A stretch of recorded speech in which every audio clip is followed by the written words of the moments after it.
Well, good morning. I hope you're doing well. My name is Reverend Dr. Matt Stone. Thank you.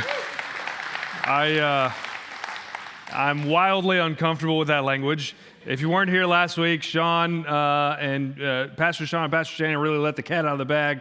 I finished my Doctor of Ministry program, graduated yesterday, and so that thing is done. And I made a commitment to my family that I would introduce myself in that way, because generally I like to downplay those kinds of things. It makes me uncomfortable, but they made me do it, so I had to do it. Nonetheless, I'm glad that you are here, particularly if you're joining us for the first time. We're honored to be in worship with you. We're in week 4, actually, of a 5-week series, so we have one more week in this series. We're in week 4 of a series called Becoming, and I just want to be plain about what we're doing, what this series is intended to do. It's not overly complex, but I just want to state it very plainly. All that we're trying to do with these questions that we're asking week in and week out, all that we're trying to do is to put together a kind of definition of a disciple. Right? Christians always talk about being a disciple. The church is called to make disciples of Jesus Christ for the transformation of the world. Jesus in the Great Commission, go therefore and make disciples of all nations. Right? We talk a lot about disciples and being a disciple and making a disciple, but for a lot of us, we don't tend to pause and consider, okay, but what is that?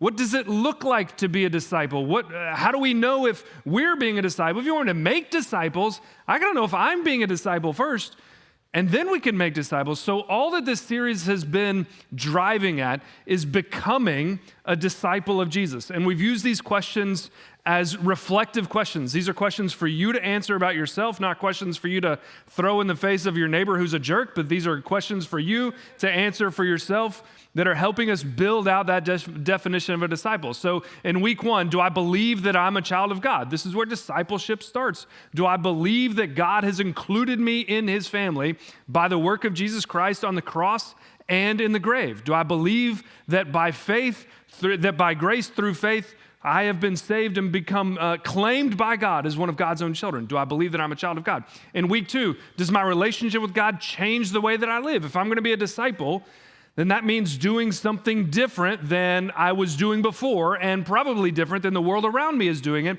So does my relationship with God change not just inside, which is important, but does that then change the exterior, right? Not just the interior, but the exterior of my life. Does my relationship with God change the way that I live? And last week, Pastor Sean did a great job exploring this question. Am I invested in life-changing community, right? The truth is that our faith was never, ever, ever intended to be solitary, right? One of the phrases that you hear thrown around a lot in culture right now is, I'm spiritual but not religious.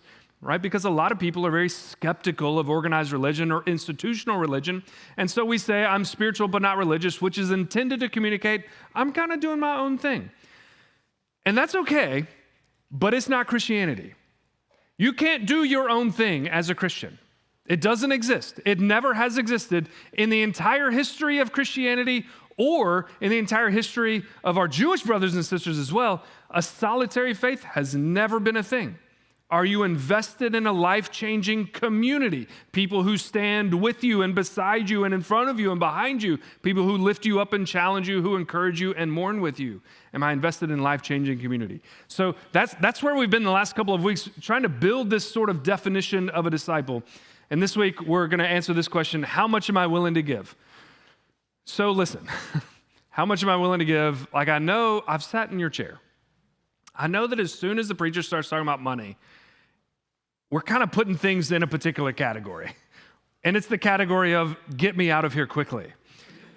Because we know that when the pastor preaches about money, it's really not about money. He's saying this, but what he really means is this. He wants this, but what he's really saying is that. And I know it becomes uncomfortable. So listen, part of the message today is about money, right? Because money is one of the surest indicators of the state of our heart. We can't ignore, as followers of Jesus, as disciples of Jesus Christ, we can't ignore the economics of discipleship. It reveals too much about our hearts. So yes, we're going to talk about money, but that's not where we're going to stop. So that's the sort of sign of hope that I want to give you on the front end, that this question is about money, but it is about a lot more as well. How much am I willing to give, I think reaches into every area of my life. So that's where we're headed. Here's where I want to start, though. I think we're kind of disadvantaged in the giving department compared to people in Bible times. I think people in Bible times had an advantage over us when we think about giving or offering or sacrificing. When we think about that, I think they had an advantage over us that makes it hard for us to connect with giving. It makes it hard for us to see the meaning behind it. Here's what I mean. If you read through the Old Testament, you're going to hear about lots of different kinds of giving. You're going to hear about tithing, which is giving 10% back to God because God has given us. That comes from a story very early on in Genesis. You're going to hear about first fruits offering. You're going to hear about burnt offerings. You're going to hear about a lot of different kinds of offering. But I want to focus on those two, the first fruit offering and the burnt offering, because I think they reveal to us the advantage that Bible times folks had that we don't have and we need to reconnect with. So here's what a first fruits offering is. And if you want to grab a cup of like coffee or Monster and go read Leviticus 23, you'll see this happen. You'll see this play out before your eyes. But these two they come together. The first fruits offering is this. Remember, you're in an agrarian society, right? You're not in a money policy society. You're in an agrarian society. First fruits offering is the idea that when the harvest begins, we're going to give the first and best fruit of that harvest back to God. And the reason is, it is so obvious that God is the one who provided that harvest. God is the one who made the sun. God is the one who sent the rain. God is the one who not only made the soil, but gave that soil to Israel. God is the one who caused the seed to grow before we could see it. God is the one who caused the fruit to bloom on the plant above ground. For the ancient person, it was so obvious that the fruit that we have at the harvest, whether that's an olive or a grape or a pomegranate, it was so obvious that that fruit was only because of God's goodness and grace. It only existed because of God's goodness and grace. So we're going to give a portion back to God out of gratitude because we can see, in the ancient world, we could see physically what God had done for us. It's a little bit different for us. We'll get there in a minute. The second kind of offering that I want to bring to mind is the burnt offering, right? Where we're going to sacrifice an animal and we're going to bring it to the altar and we're going to offer that as a burnt offering. We're going to set it on fire and watch it rise. It's an odd thing for us to think about for two reasons. One, we don't practice animal sacrifice anymore. We believe that the ultimate sacrifice has already been made, so that's not a part of our culture, so it sounds weird. And two, the notion of animal sacrifice as an expression of our generosity, it just doesn't connect for us. But remember, when you bring an animal for atonement, right, you're going to sacrifice an animal for your sins or for the sins of your people. You're going to bring that to the altar, and then you're going to watch that offering rise. And I think it's a physical, tangible, visible sign of praising God. That offering is going into the heavens. So put that together with your first fruits offering. Giving in the Bible, in Bible times, was very tangible. It's something that I see, it's something that I feel, it's something that I touch, it's something that I smell, it's something I can watch rise into the heavens. But for us, we have divorced the notion of giving or tithing from that very tangible, visible act that we read about in Scripture, which is why we sometimes fall into the belief that our giving is more about supporting an institution, or we fall into the belief that our giving is a way to advance our own agenda, or that our giving is a way to support our favorite program. None of those things are necessarily wrong. They are almost entirely divorced from a biblical notion of giving. They're almost entirely divorced from it. If we think that our giving is about advancing an agenda, that's a fine thing for the political realm, that's a fine thing for the educational realm, that's a fine thing for the nonprofit realm. But for followers of Jesus, for disciples of Jesus, our giving is really about two things. It is about gratitude for the God who provides, right? Perhaps our financial resources don't come from grapes, pomegranates, and olives. But we still acknowledge that the resources we have at our disposal have come from a God who gives. And when we offer in return, when we tithe in return, that is a sign of our gratitude, acknowledging we didn't do this. God in his grace and goodness has done this. And so we're giving back to him. And it's a sign of praise. And the same way that burnt offering is a sign of praise for God's deliverance, our giving is an act of praise. It is acknowledging that God is still with us. So when we think about how much am I willing to give, the question that we too often ask is the converse. What's the smallest amount that I can give and feel like I've done that duty? I think how much am I willing to give turns that on its head. What is an appropriate expression of my gratitude? For me, that's not an answer that anybody else in this room or anywhere else can answer for you. For you, what's an appropriate expression of your gratitude and your praise for what God has done in your life? That's what giving is about. We're done with money, okay? We're going to move on. I told you that I wouldn't talk about money the entire time. That's all I want to say about money and giving is we need to reconnect it to its biblical roots, which is about gratitude and about praise. The truth is, how much am I willing to give extends far beyond our financial lives. I love etymology, or the study of the origin of words. I realize that yet another example of me revealing my nerdery. I love to know where words come from. I think it's just really fun. So think about the word mortgage. You know where the word mortgage comes from? Death pledge.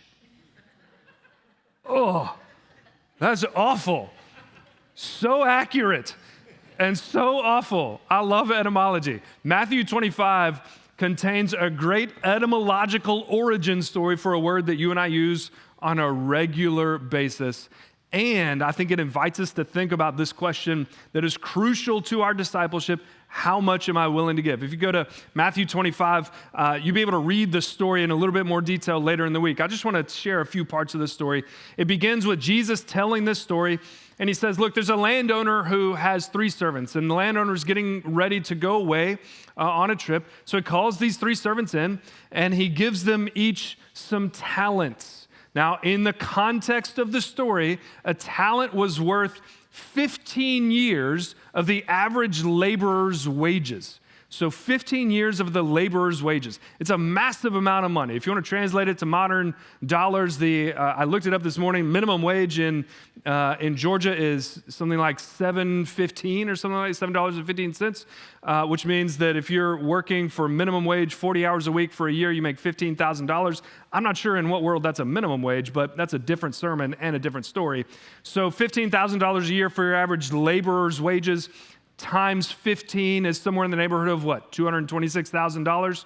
So 1 talent is worth $226,000. The landowner gives 1 servant 1 talent, 1 servant 2 talents, and a 3rd servant 5 talents. So he gives them $226,000, $450-ish thousand to the 2nd servant, and like $1.2 million to the 3rd servant. It's a massive amount of money. And the origin of that word talent is purely financial. It is this parable that transforms that word talent from a financially driven image or word to a much broader in scope kind of thing. So here's how the story unfolds. The landowner goes away, leaves each of the 3 servants in charge of their own talents, their gifts of great value from the landowner, and then he comes back after a long time. And he calls the first servant in, the one who had 5 talents. He says, tell me how you did. And the servant says, well, I put your 5 talents to work and I made 5 more talents. And I want you to hear what the landowner says to that servant. He says, so now he has 10 talents. He says, well done, good and trustworthy slave. You have been trustworthy in a few things. I'll put you in charge of many things. Enter into the joy of your master, or the word there is Lord. Enter into the joy of the Lord. That's the statement. I think it's a fascinating blessing in response for putting those talents to work, not for the servant's benefit, but for the landowner's benefit. Hear where I'm headed with this. We're going to get there, but you can already feel where that's headed. So the second servant, he calls the second servant in, and he says, hey, I gave you 2 talents. Tell me what you did. He said, I put them to work, and I made 2 more talents, so I got 4 talents. Listen to the landowner's response. He says, well done, good and trustworthy slave. That sounds familiar. You have been trustworthy in a few things. I'll put you in charge of many things. That sounds familiar. Enter into the joy of your master, enter into the joy of the Lord. It's the same response. Notice that it is not the size of the talent or the return on that investment that the master is concerned with. It is, did you put those talents to work? Did you use them not for your benefit, but for the benefit of the one who gave them to you? If the answer to that question is yes, then the landowner, the master, the Lord, seems to be saying, enter into my joy. Enter into my joy. Now the third servant comes along. He's got his one talent. The master says, all right, I gave you a talent. Tell me what you did. And he says, I buried it. And the landowner says, huh?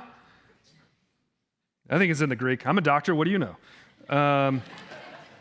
He says, huh, in the Greek. And the servant says, well, I was afraid. I was afraid to use it because I didn't know what you would say. I didn't know if I'd do it right. I didn't know what would happen if I did it wrong. So I didn't do anything with it. I buried it.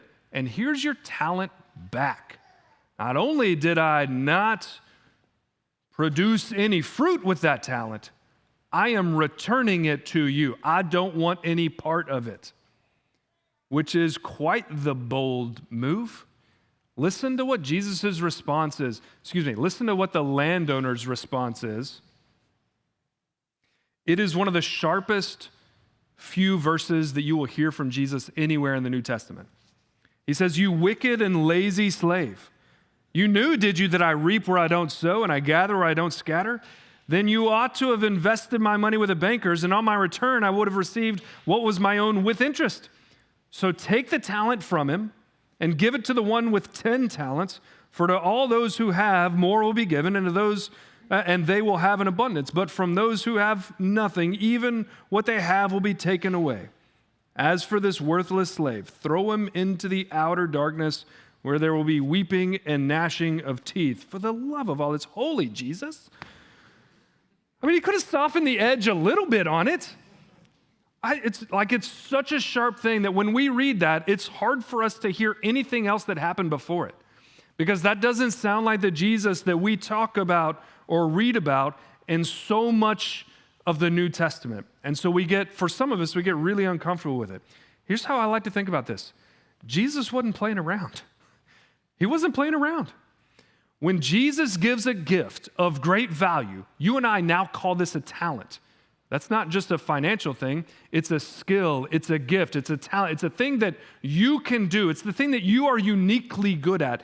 And make no mistake, every servant in the story got some kind of talent.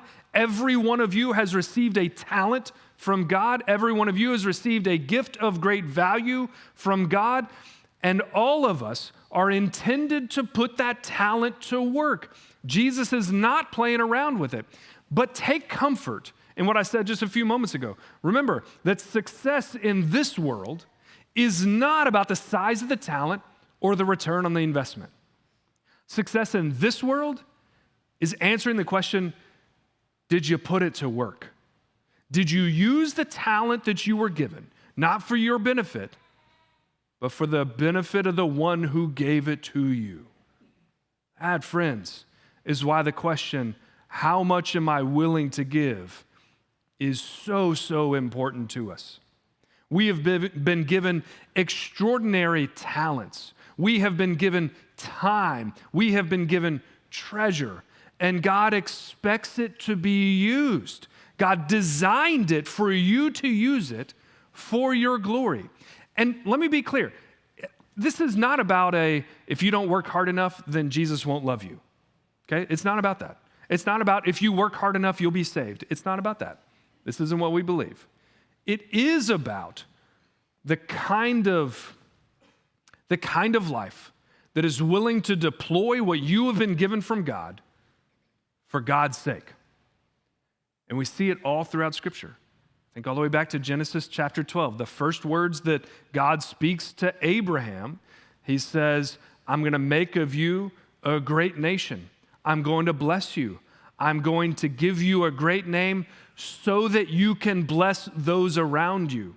And through you, I'm going to bless all the families of the earth. From the beginning, God is giving gifts of great value, not for the sake of the individual, but so that those gifts of great value, those talents, can be used to bless the world around you. Think about Philippians chapter 2 as Paul is trying to make sense out of who Jesus is. Pastor Sean talked about this last week, I think. Paul says, Jesus emptied himself, taking on the form of a servant, all so that we could have life and life abundant. Think about how much our story changes. If the question Jesus asks is not, how much am I willing to give? Think about the consequences of Jesus saying, what's the least I can do for these people? How much does that change the gospel? We never once hear Jesus ask, what's the least I can do? Time and time and time again, Jesus asks, what's the most I can do for the people around me? Sometimes for Jesus, that's a financial proposition. Most often, it's not.